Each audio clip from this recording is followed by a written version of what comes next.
For the best part of 15 years, football has been a two-man show.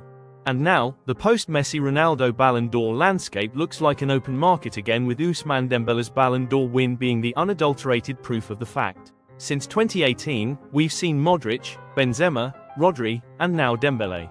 Add in the usual candidates who sit as nominees of the award and you get the sense that we're back to debating, not just nodding along.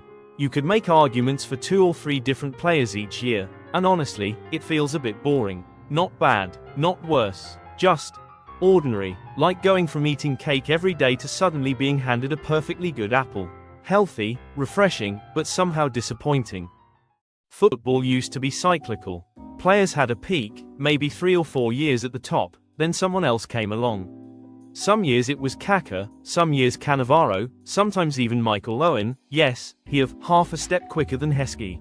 Then Lionel Messi and Cristiano Ronaldo broke the cycle. Between them, they won 12 of 13 Ballon d'Ors between 2008 and 2021. They scored 60 goals a season as if it was a casual hobby. They ripped up the concept of prime years, and replaced it with permanent prime. But the Messi-Ronaldo era rewired our brains. Greatness wasn't seasonal anymore, it was a permanent monopoly. And as long as they played, the Ballon d'Or became a 2-horse race disguised as an award. If you were a midfielder who dared score 18 goals, congratulations, you'd still finish 4th.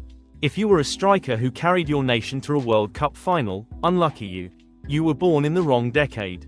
Now that Messi is semi-retired in Miami and Ronaldo is collecting unfathomable paychecks in Saudi Arabia, football's award season looks refreshingly chaotic again. And honestly, after a decade of inevitability, unpredictability feels like a gift. Let's not over-romanticize though. The Ballon d'Or is still political. Journalists still vote weirdly. Someone in Albania probably put Darwin Núñez 3rd. But at least now, when the shortlist comes out, we don't all roll our eyes and say, it's Messi or Ronaldo again, isn't it? Ousmane Dembele winning the 2025 Ballon d'Or is in many ways poetic. This is a player whose career was once a meme, famous for injuries, late arrivals, and fortnight marathons. Barcelona fans used to joke he'd pull a hamstring microwaving popcorn. But in 2024-25, he produced a very respectable season, 33 goals and 13 assists, PSG's first Champions League, a domestic treble. And crucially, he did it as part of a collective, not as a one-man Marvel movie. That's what feels normal about it. In the pre-Messi Ronaldo years, Ballon d'Or winners were often elite players who peaked at the right time with their team. Dembele's win fits that mold perfectly. Outstanding individual season, big trophies, decisive moments and key team player. It's about being the best player in a given season and that season only.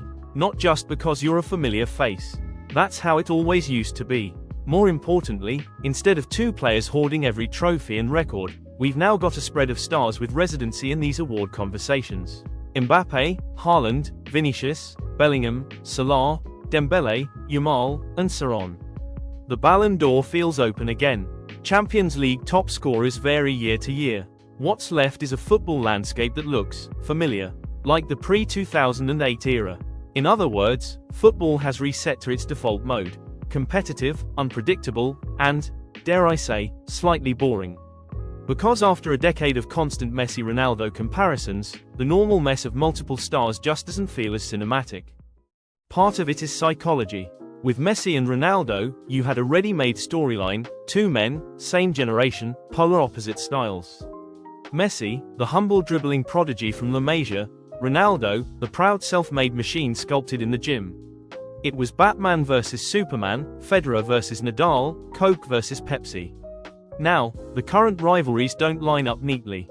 Haaland versus Mbappe should be the natural successor, but they don't play in the same league, rarely meet, and have completely different footballing philosophies. One's a sprinting, goal-poaching cyborg, the other's a dribbling, freewheeling forward. It's like trying to compare an F1 car to a Lamborghini SUV. Both fast, both expensive, but rarely on the same track.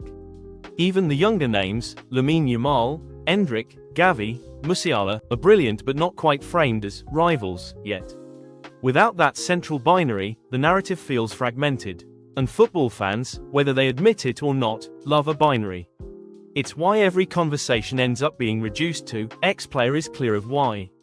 Without that, you're left with the messy reality that lots of players are actually good at the same time. To be clear, Messi and Ronaldo weren't normal. They were two once-in-a-century players overlapping in the same era. Their numbers were comical, 50-plus goals a season, year after year. It warped expectations so badly that when a striker scored 25, people shrugged like it was nothing.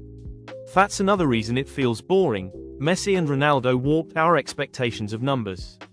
Messi once scored 91 goals in a calendar year. Ronaldo hit 450 goals in 438 games for Real Madrid. Now when Haaland scores 52 goals in a season, people call him inconsistent, or when Mbappe racks up 40+ every year, half of Twitter says he's not done enough. But by historical standards, these are absurd returns. Football historically has never worked like that. From George Weah to Pavel Nedved, Fabio Cannavaro to Ronaldinho, Ballon d'Or winners reflected peaks. Messi and Ronaldo were the equivalent of someone holding the controller on FIFA career mode and refusing to simulate. And now, numbers are back to human levels.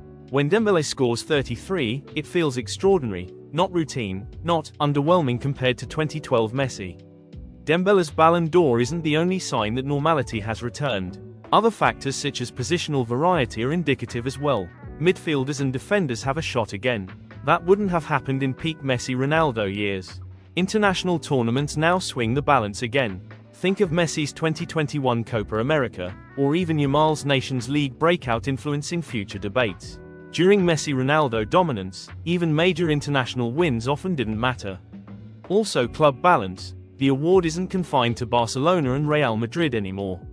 PSG, Bayern, even Liverpool players have been genuinely in the running. It feels broader, more representative of the sport. Now, boring isn't necessarily bad.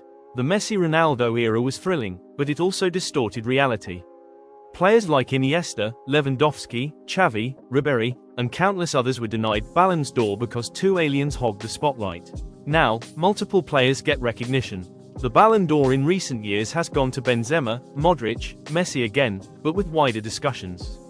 Globe Soccer and FIFA awards spread the love even further. That's more fair, even if less cinematic. Since Messi and Ronaldo's European departure, football has gone back to normal. Ballon d'Or winners look like humans again. That's healthier for football, it's more interesting for fans, and it's a reminder that the Messi-Ronaldo duopoly was never the rule, it was the exception. An extraordinary 15-year glitch in the matrix that we'll probably never see again. Also, let's be honest, if either Messi or Ronaldo had a decent season right now, they'd probably still finish top 5. Which is both hilarious and slightly terrifying. So maybe football's return to normal is a reminder that greatness can be plural, not just binary. That a 40-goal season is phenomenal, even if it isn't 91. Because while we'll never see two players dominate the way they did, we'll also never again take 50-goal seasons for granted. Football has gone back to normal, and if normal feels boring, it's only because Messi and Ronaldo spoiled us.